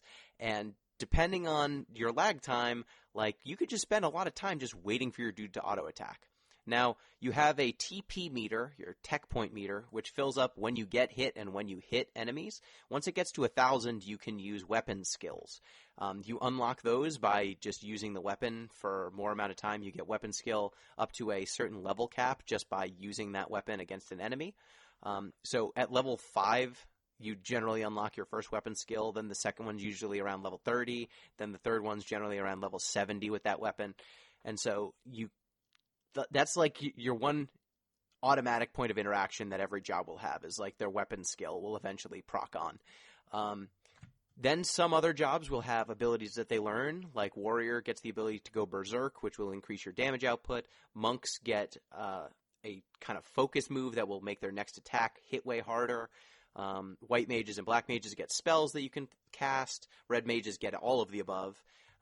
Thieves get some like steal ability or attacks that go through your opponent's defense. But other than that, that's all you have. Like, the cooldowns are generally anywhere from 10 to 30 seconds. Well, no, some of them go up to like 5 minutes, but it really depends on what the skill is. So Like some benedictions jobs, of daily, basically. Yeah. yeah, every job has a hourly ability that you can use once that will basically make you go limit break. And it does something really broken. All of them do something really broken. So like Warrior gives you like 30 seconds where every single hit you land is a critical every hit. single hit is a critical hit. So if you match that with your TP, it's a killer. Yeah, monks get continuous attacks for 30 seconds. There's no cooldown between attack animations. White mage, I think it heals. It just heals. It's just a really good heal. Black mage, I think you can cast with no MP cost. Red mage, you can cast magic with no lag between the spells. And thief, you get perfect dodge for like 30 seconds, so your enemies can't even hit you. So they're all super powerful, but you can only use them once every hour. But like the main gameplay of this is you click on a thing, you wait for your dude to auto attack. And then it brings up the menu system as if it's an ATB game, but it's not. But it's not. Some jobs, you're just standing there watching them auto attack. For like a red mage, you can spam spells, and so you're at least getting to do something that involves you clicking. Like, there are a bunch of just little seams in this. Like, if you get attacked by another enemy when you're already focused on something else, after you've killed your original target, sometimes you'll just put your weapon away instead of auto-targeting the thing that's wailing on you. You can't easily chain from one enemy to the next. You have to click on one thing, kill it, then you resheath your weapon, then you click on another thing, you take your weapon out again. You can't attack while you're moving, so you need to kind of run up on something and then stop so that you can get your attack animation off. But if the enemy's moving, then you need to kind of chase it if you're a melee class so that you can actually land an attack. Feels so bad. Oh, God, that part's the worst. Because, like, there's weird line of sight issues. Yes, that too. So if they're, like, slightly off on, like, the Z-axis from you, or Y-axis, I guess, you need to basically get to a point where, like, the terrain is, like, evened out between you two. And if it's not the case, like, let's say you're anywhere outside of Sandoria, Jesus fuck, oh my God, then you spend about 30 seconds, like, sidestepping along with your rabbit until the game's like, aha, X equals Y, swing away. At which point, then they draw aggro, which is why the single best ability the white mage has is their first spell. It's called Dia, and it just draws aggro immediately. It also slightly reduces defense, but it solves that problem immediately because they just come to you. And it makes that game playable as a white mage. That's the thing with red mage too. You get black magic, so you can just pulling enemies is so big because if you're a melee class, you can't do it. And all of these, like, none of this feels good. You are fighting this slow, sluggish combat system. The only high-level content, like, that I saw in terms of technique was skill chains. So if you use a weapon skill and then someone else uses a weapon skill on the same enemy within a certain time frame, you can almost combo them. You combo them, and you get like a, wow, you combo attack, and then it deals extra damage. And I was able to get that off a little bit with trusts. Well, we got that off, you and me. Well, so Gino and I were the DPS characters, and when we teamed up that last session, we got it off a couple of times. And it's cool, but, like, that's it. It also highlights how, like, I think Em and I are the only ones that have ever invested a significant amount of time on MMORPGs. Jeff, you were in EVE Online for a month. Gino, you played this and I think never looked back. But communication is a huge part of MMORPGs. If you're going to team up and do a raid, like, being able to communicate in-game is a significant part of what the game needs to provide for you. This game does absolutely nothing. The chat options here are poor. Like, I felt like being able to communicate with the person next to me in EverQuest or Asheron's Call was easier than, hey, Gino, strike him with your sword, let's time our tech, and then it's like, well, we got lucky this time, but maybe next time. But being able to do these mechanics was shitty. And Gino, I don't know if you noticed this, but when you use a weapon skill, it uses all of your TP meter. Yes. Yeah. Rather than it just uses a chunk. And that drove me fucking crazy. It's you like, have to use it or lose it. If you use it or lose it. And also, like, I only use, and then it tops off at a certain point. I understand the appeal of once you cash it in, the higher your TP meter is, the greater the amount of damage it is. But then you have to go through the entire fucking process of filling up that meter again, and it takes goddamn forever to fill that meter up. It's like I wanted like the level 1 weapon skill to do like 50% of like 20% of the TP meter. Then level 2 does like 30, and then like there would be a graduation or like gradation in terms of how much TP it used. So is that, leveling up these abilities actually felt natural, but it didn't. Yeah. So I am the only one of us who unlocked an advanced job. I unlocked it, but I was never able to level it up. Yeah, You unlocked an advanced job? Yes. I had Which one? earnest intentions to try to Paladin. do Summoner, and then just hit the point you guys did earlier. Boy, and goddamn, I mean, Gino, like, I understand that you did a bunch of these quests, but fucking the way that the quests are designed to get these jobs is goddamn soul-crushing. Yeah, you need to find a specific quest giver, and then the quest to unlock the advanced jobs is different for each advanced job, and they ask you to do different Some shit. of them are shorter than others, but getting the Paladin is like a 3-part process, and then there's a 4th part if you actually want to have equipment for your job. So I had to complete 3 parts just to get the job, and then like 2 of them had like 8 different steps, and then there's a 4th part. It's like, hey, we gave you the job, but we didn't give you any of the armor or weapons, so you have to complete another quest to do that. Yeah. In theory, I really like this, and I think this is a point that Reki in the Discord has made, is it makes everything feel unique and like important and significant. Like the main issue with like Skyrim that I think people harp on these days is how like homogenous the game sort of feels. This game certainly is not guilty of, it's guilty of that, but in different ways. But like the notion that like, hey, a summoner is like appreciably, respectably different from like a red mage or a warrior is kind of cool. And having to go talk to a bespoke person that gives you bespoke stuff to do that, it's not the worst idea. It's the execution. I didn't mind going to the samurai dude who says, okay, I need to forge you a samurai sword. Go fight this bomb so that you can get bomb chunks, and then go fight this tree so you can get wood, because one of them's going to make the blade, one of them's going to make the hilt, and then come back after 3 days and I'll forge you a sword.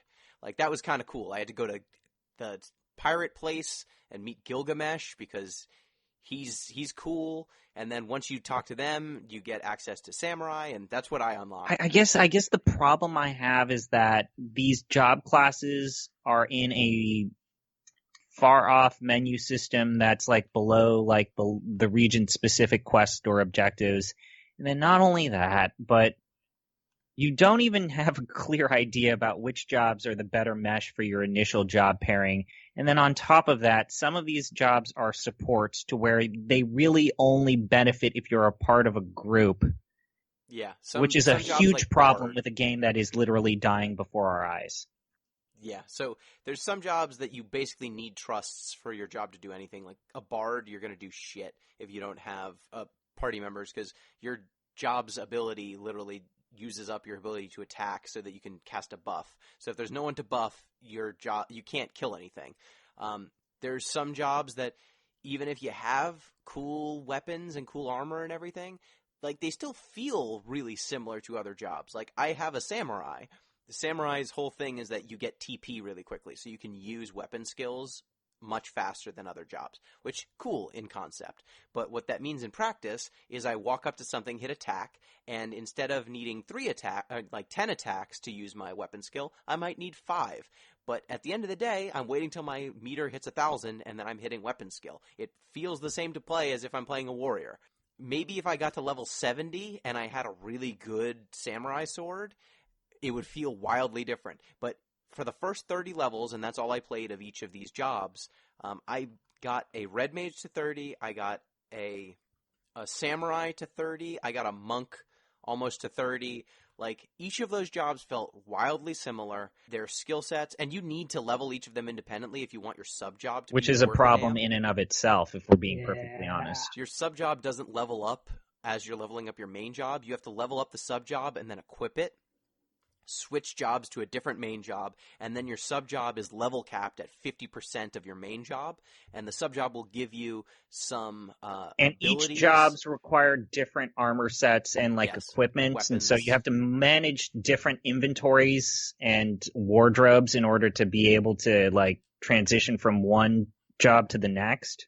And you need different weapon skills so that you can use those jobs effectively. So like monks are unarmed specialists, samurais are katana specialists. Red mages are sword specialists. So I was basically mastering 3 different weapon sets so that my characters could even be effective. Like, I had to level up my samurai's katana ability so I could even take advantage of the TP gain stuff. So, like, doing all of this shit I'm just describing felt the same from job 1 to job 2 to job 3, because up to your first 30 levels, honestly, who cares? You're just trying to get your opponent's HP down to 0, and none of your skills do anything other than remove HP from your opponent or debuff your opponent so that you can remove their HP.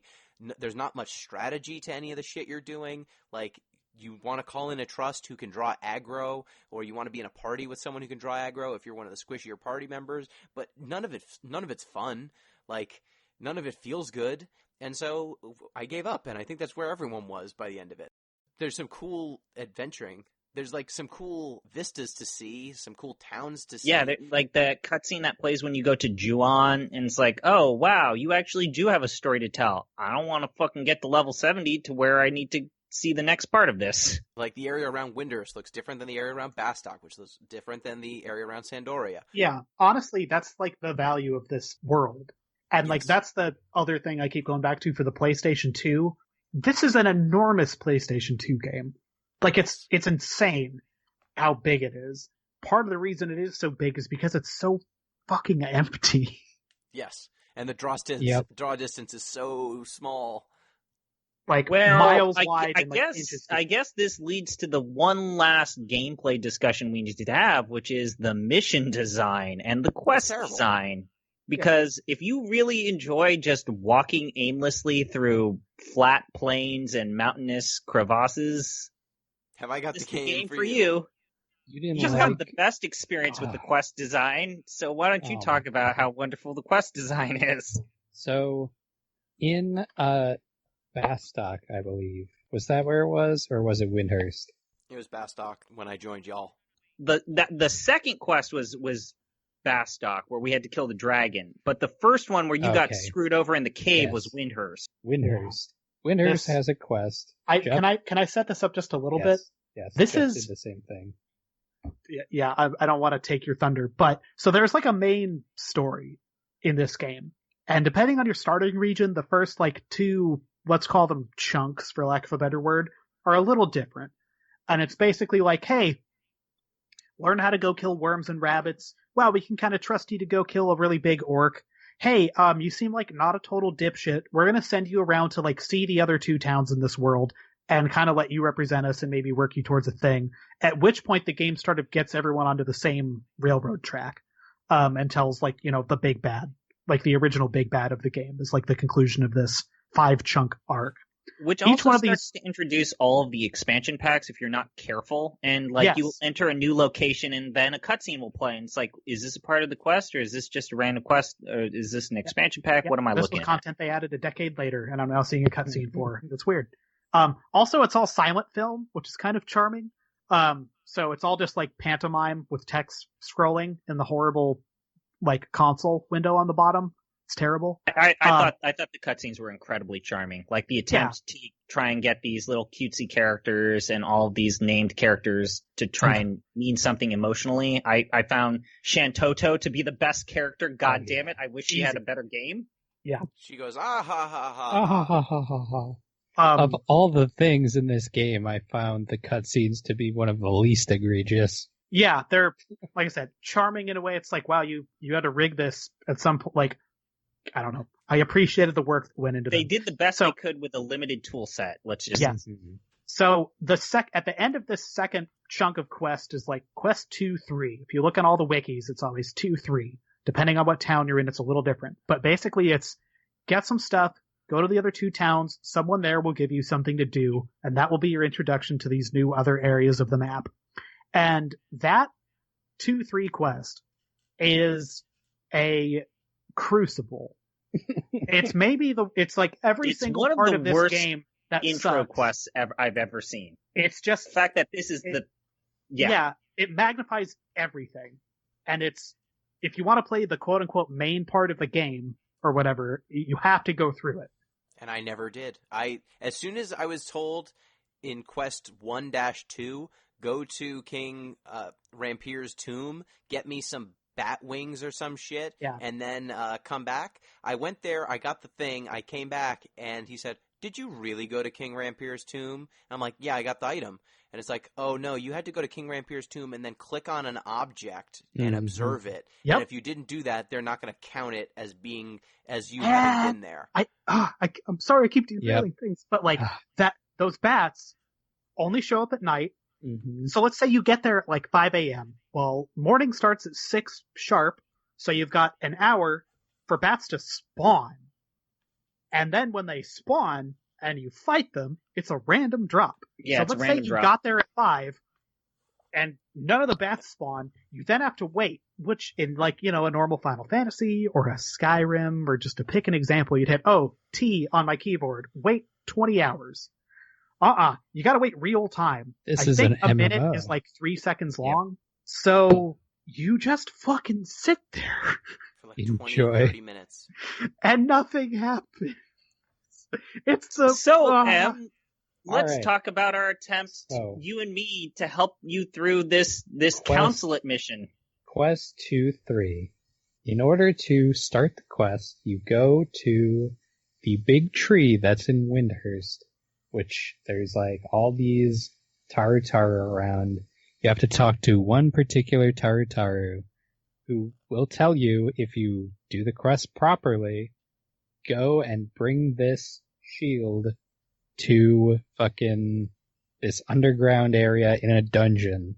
In order to get to that area, you have to run across the map, which takes probably like 15 minutes in real time. Yeah, Because it was long. fucking gigantic. Yeah, Yeah. and it's also important that you have to buy the maps. Yes. For yeah. all Oh, the man. places in which the quests happen, and if you forget to buy a map when you get to a location, it is nigh impossible to complete the quest. There are no landmarks to go off of because it's a fucking empty tunnel. It's a wasteland. Everything's a wasteland. Everything's either a wasteland or empty tunnels. That's your two choices. So, first we go across this empty wasteland and we get to the other side, and that's where the dungeon is. And all of the monsters are aggroing to me because I'm underleveled, of course. And they only aggro you when you're underleveled. If you are on their level or higher, they're scared of you and will ignore you. Yes, exactly. Also, I think this was like the first dungeon I encountered where, like usually in like dungeon in an RPG, you think like on like a, it's like a flat grid. I think this is the first No, one this that one has has multiple different layers and floors, steps, and it yeah, makes right. it just so much fucking worse. You have Oh, to, yeah. you start on floor 1, and then you have to find an invisible trap door that drops you to level 2, and then the quest giver is in a far off place next to a door, and then, like M said earlier, there's a boss that you have to kill twice to get a drop, but that they only spawn every 5 minutes. But M, what happens when you accidentally forget to complete a step? If, for example, as I did when I talked to that first NPC, you get a cutscene that is the trust system activating in that area, and you are like, I talked to the guy, I got this cutscene, I have the item I need. You run all the way across, you navigate this hellscape of a fucking dungeon, get down to the bottom, and the guy says, you don't have the item I want. And then I'm like, what? But I did it. This NPC pulled double duty and fucked you. Yeah. The NPC. And also, I did not leave M, you- despite what these two chuckle fucks are going to say. I did not abandon M. CP may have abandoned me for a short time and then rescued I me came to again. your rescue. But for a few minutes there, I was alone and scared. The point is, I then had to run all the way back to town, and I tried to complete the quest because I was like, well, maybe it's just broken. And so they were like, you didn't give him the shield. And I was like, what do you mean I didn't give him a shield? I didn't get a shield. And so I went back to that Tarutaru, and they were like, here's the thing you need for that quest. And then I decided that that was enough of this game for one night, and I gave it a week. And then we decided to do the second part, and this led us to our second fuck. big problem with the raid system in this game, which is everyone in the party needs to be doing that quest actively, otherwise they will be booted from the mission and not allowed to join. So Gino was with us. Yep, I tried to join you because I had studied the blade. Yeah. And had tried to master samuraidom, and I was like, I will finally, with my level 20-something samurai. And then Gino got us appropriate. murdered when I he will wanted help. to be greedy and get the Dark Knight. I was going to get ninja. I was like, we got screwed at one point. I was like, we can make a detour and I can get a new job. That's besides the point. I was trying to help y'all finish off this dragon that you were supposed to be fighting. And I'm like, I've got a red mage samurai or a monk samurai. I'm going to deal hella damage. I'll be useful. I helped you fight your way past a bunch of Quadov, the turtle people, and into this sanctum where you were going to have to fight a big old dragon. And you go up to this gigantic marker on the floor that says, fight the evil presence. And you both were able to say yes. For me, it just said, this sure is a symbol. Weird.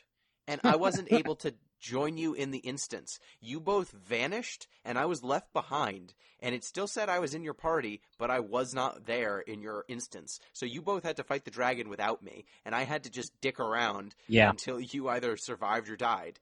We died once. The least user-friendly experiences I've ever had.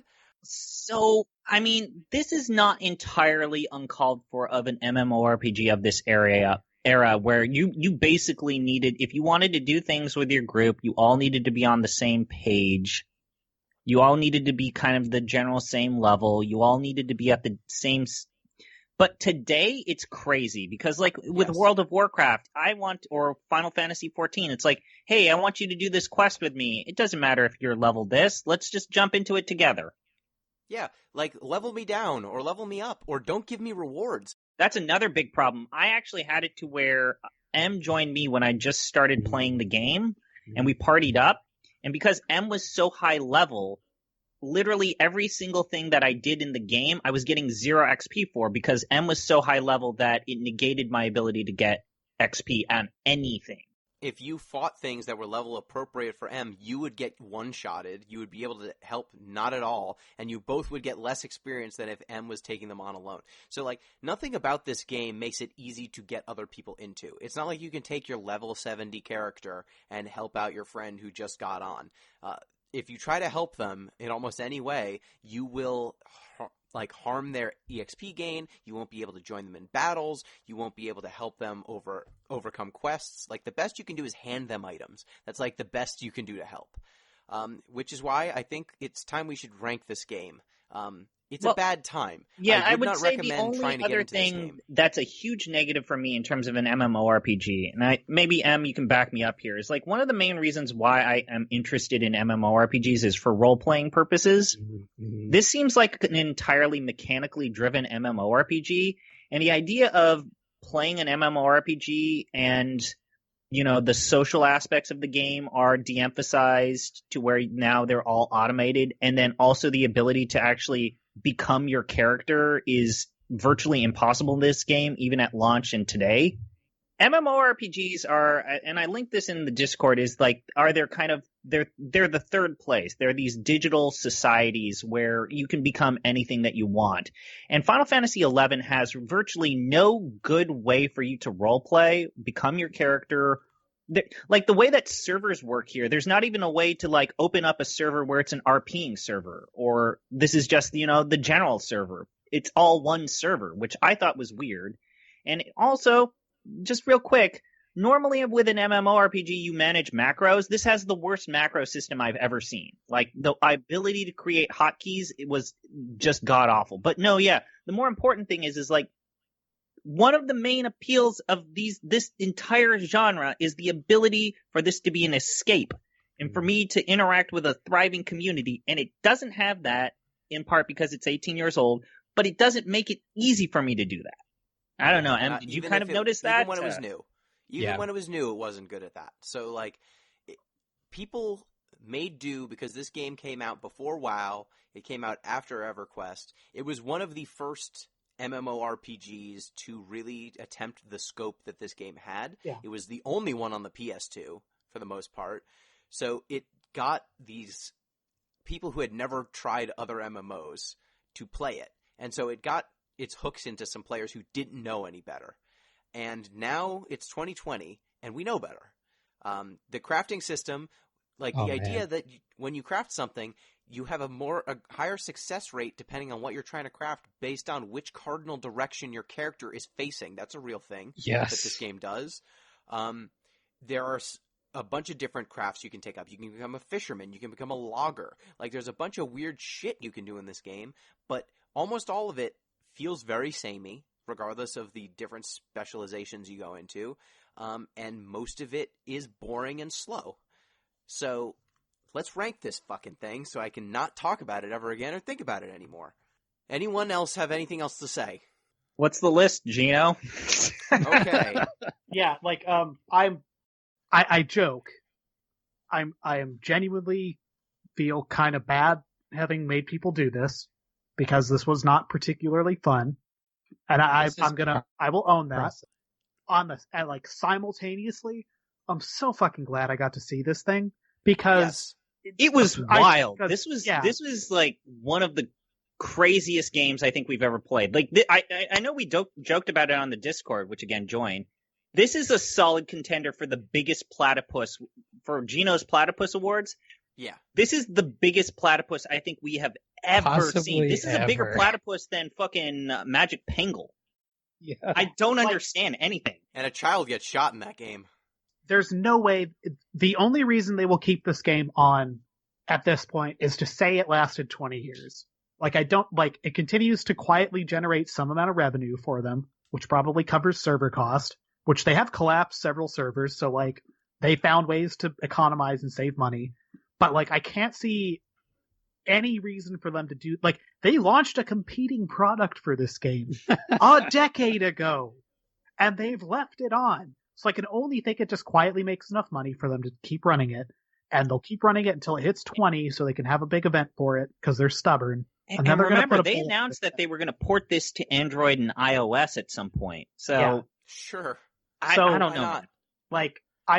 If you want to see this thing for yourself, it's not going to be fun. Wait until there's a free-to-play version. Time. I'm happy we went to Gam Gam's house before Gam Gam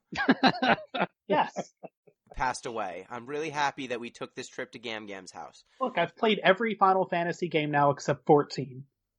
And we'll get there. Yes.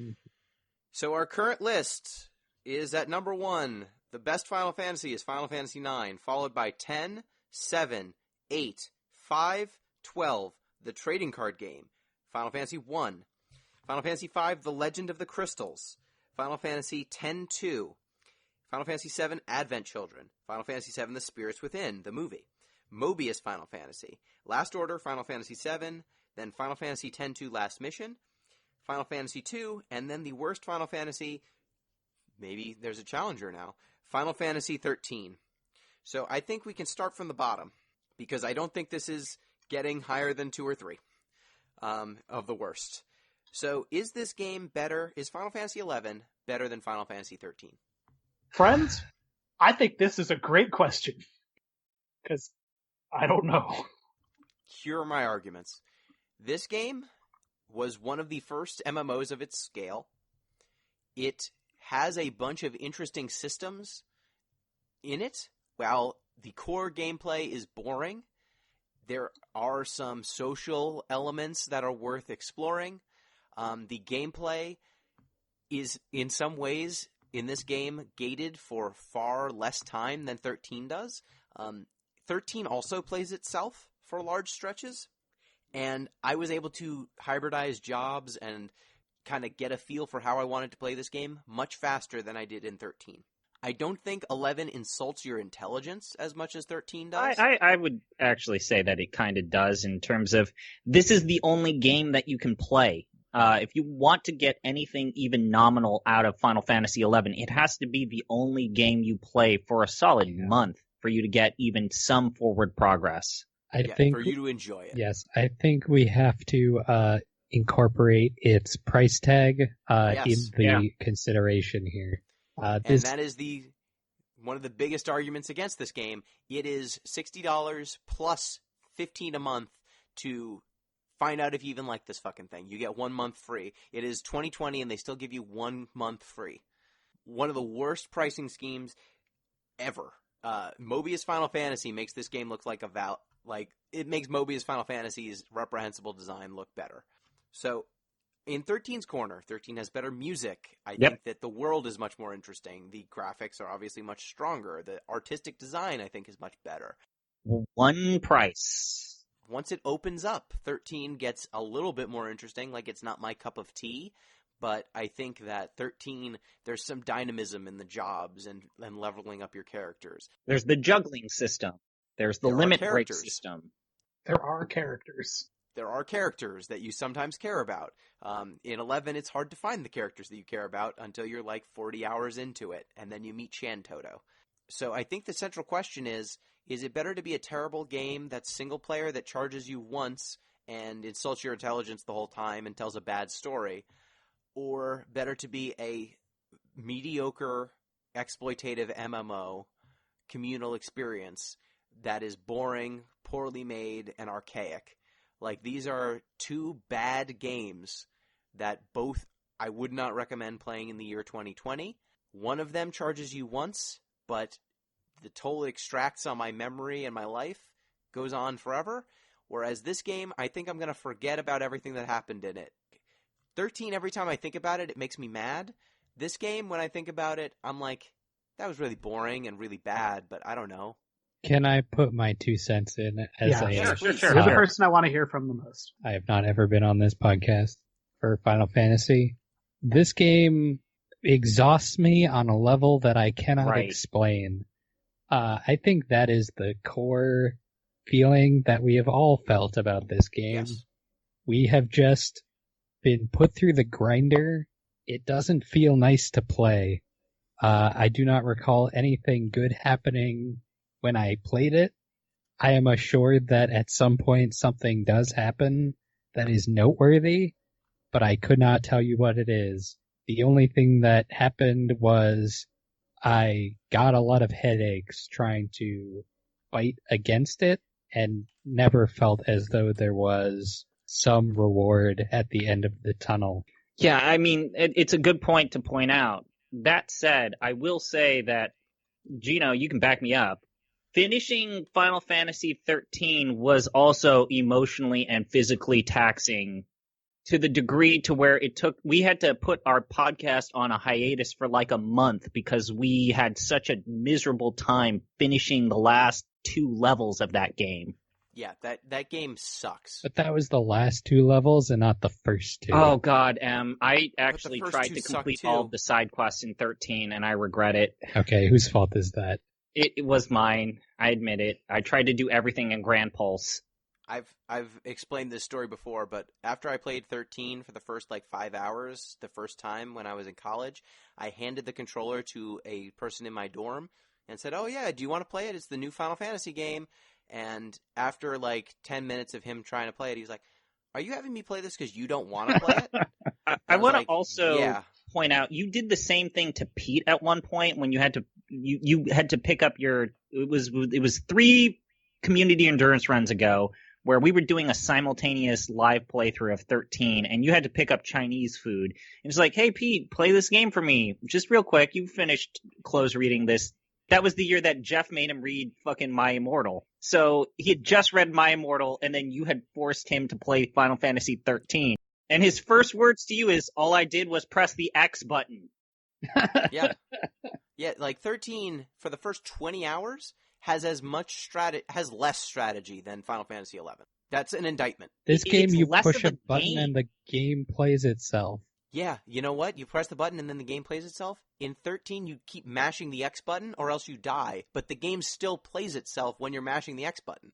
As beautiful as the worlds are, Gino, it's all nothing but a series of narrow corridors. It's the most linear ass game with the most fucking copy paste level design ever made. You're going from point A to point B with nothing in between. So can we just have an agreement? Final Fantasy II is a bad game. You have to punch yourself in the face. The story is You don't have to medium. punch yourself in the face. You should. You should. You should. It's strategically correct to punch yourself in the face for several hours to make that game bearable. Final Fantasy II is a bad game. It is better than this, and it is better than 13. I don't think there's an argument. We're staring at two piles of shit trying to determine which one's taller. Yes, this is between 13 and 11. These are the two worst Final Fantasy games in some order. But 2, I would play 2 3 times before I play either of these games again. So Jeff, where's your vote? I kind of want to put 13 above 11. And I feel bad about it for reasons that have kind of been described. Like, I feel like people have continued to enjoy Final Fantasy XI for better or worse in some form or another in ways I cannot personally identify with or understand for, like, multiple presidential regimes in the United States, lifetimes, just like, it's nuts. But I had some sort of sick amusement. I'm not going to say I sat here and, like, was thrilled and enjoyed Final Fantasy 13. I'm pretty much aligned with you guys, but I was kind of going along with it up to the point where I hit Grand Pulse and then just, like, fell off a cliff for me, because it has, like, some sort of direction. I don't mind the fact that it's linear. I don't mind the fact it's going somewhere. There's a story that it's trying to tell. The story's bad. The characters are a bummer. There's like huge, red flags. But it's something. There's like a momentum to it. 11 throws you into a town, gives you a coupon, and it's not even clear what to do with that immediately. Yeah, you don't even know what to do with the coupon. You're just fucking on your own. It's a bad time. So, but here's what like I'll say, because I'm hard. I was ready to argue that 2 was worse than 11, and I definitely believe 13 is worse than 11. Okay. Here's my 2 things that I want to say. Did 11 set Square Enix down a dark path where technologically and engine-wise that they were in a technological and gameplay design bottleneck for an entire console generation? No, it paid for that. Yeah. Paid for that. It led to Final Fantasy 12, which Gino and I are not the biggest fans of Final Fantasy 12, but there are parts of Final Fantasy 12 that feel like, in fact, I think we ended up saying this, it's the last authentically Final Fantasy game, short of Final Fantasy VII Remake, which Gino needs to play. It's the last authentically Square Enix on their A game Final Fantasy game. 13 created a bottleneck that took an entire console generation for Square Enix to recover from. And also, Jeff, need I remind you, Hope. He's terrible. Hope's pretty bad. So I'm fine. I think for me, my vote goes 11, then 13.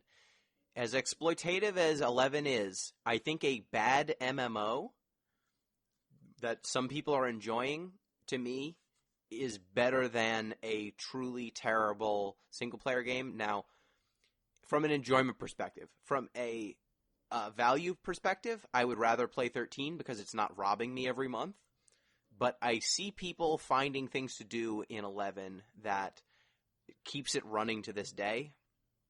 13, man, no one fucking talks about that game anymore because it was terrible. Like, it came and went. It got, like, high review scores, and that game we begged people to tell us what the hell is fun about that game in 2020. We still are! I start the Final Fantasy podcast asking people to send us emails. And no one can do it because that game is a nothing. I just think at the end of the day, there are things that I played in 11 where I'm like, I can see why someone would enjoy this. I have never in 13, I don't see the light at the end of the tunnel ever.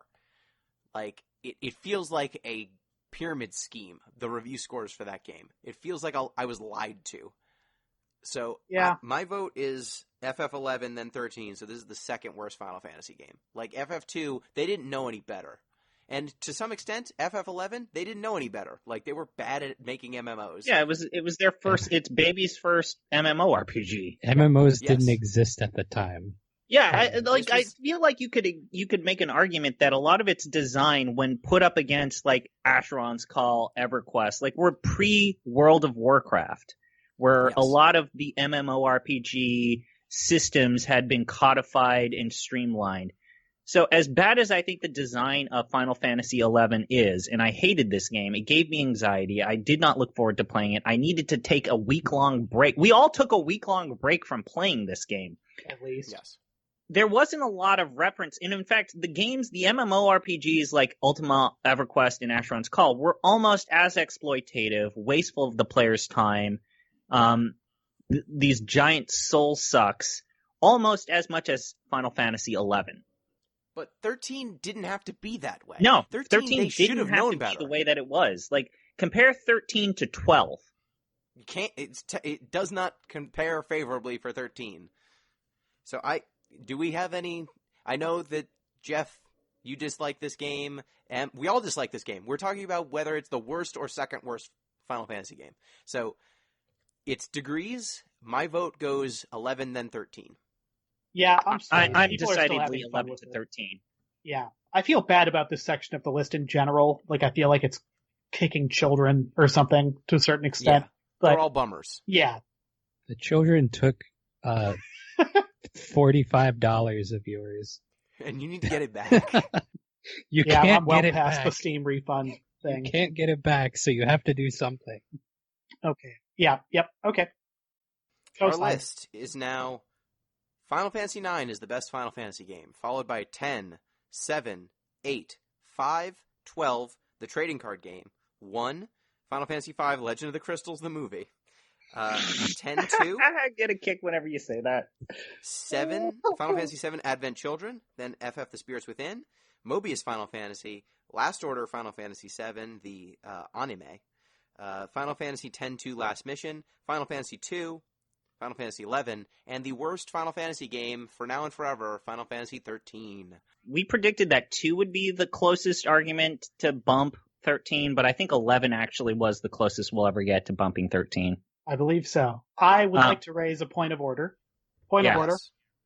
Oh, And right. I said I was going to make a point of this, so I'm going to do it because I said I was going to. I want to rank Play Online because I think it deserves better. Play Online is the only thing I should have said. That's what's putting it above 13 is that Play Online comes with this fucking game. So, like, are you saying that the music for Play Online is...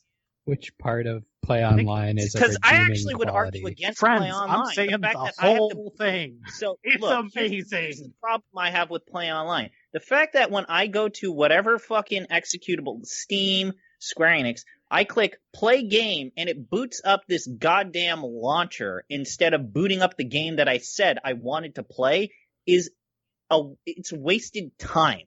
It's wasted time. I just want to throw something out there. Everything we've ranked in here is a movie or a game. Play Online is like a launcher. It's not. There's nothing to do on it except send messages and listen to the sweet Although music. Gino needs to play Final Fantasy X, Bill. Gino, you need to see that thing, please. At some point, I'll do that. I just think that Play Online buoys 11. It is not. It doesn't even launch anything outside of 11 at this point. Once upon a time, you could have convinced me to rank it separately when it booted up a strategy guide for FF9, but it doesn't no more. Or Tetramaster. Now- Tetramaster had or it. Tetramaster. Had it. That's cool. It's cool. But it doesn't anymore. So I think that Tetramaster's extra bad. I don't like it. it's better than it not doing anything except FF11. Okay. I won't push this issue because I'm getting no feedback. I'll just say in my heart it's better than the card game. You're wrong. You are demonstrably wrong. You're demonstrably wrong. The card game is very good. Fuck card Okay. games. So that's it for this podcast. We're gonna ZP. It's your turn to pick next.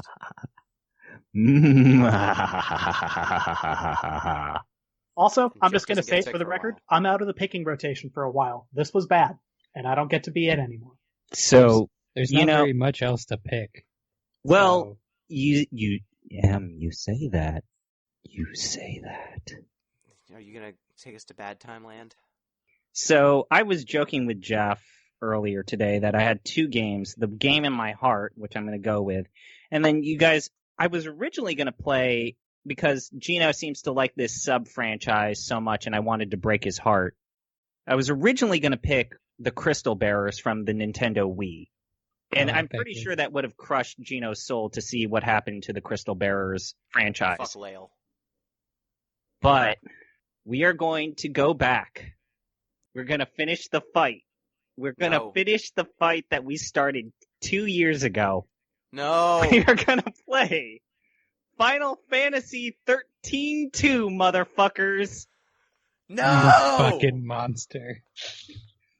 I've already played 10 hours of this game. I actually liked the 10 hours that I played. I think that I've always argued that I think that if this franchise had started with Final Fantasy 13-2, I think our opinions of the Fabula Nova Crystallis would be totally different. We're going back, motherfuckers! Get your copies going. We're jumping in. Also, if you need help figuring out how to use the PC version, I know how to help you out with that. Jeff, maybe I need to be out of the rotation also because I was about to say, enjoy joining me in timeout soon. 13-2. 13-2. Listeners. Thank you for another Final Fantasy podcast. Thank you. We got the DP. best version of the Chocobo theme coming up. Thank you, Jeff. Thank you, M. Thank you. Till next time. If you want to get in touch with the show, you can do so at DeepListensPod on Twitter, deeplistens.libsyn.com. We've got comment sections and deeplistenspodcast@gmail.com. You can send in an email. You can support the show. I on regret Patreon. nothing. Patreon.com/deeplistens. Until next time, peace. It's Well, actually a good game, goddammit. I'm glad I was just a guest star and I don't have to play the It's a good 13-2. game. It's like Chrono Trigger, but with craziness. I need to go. Goodbye.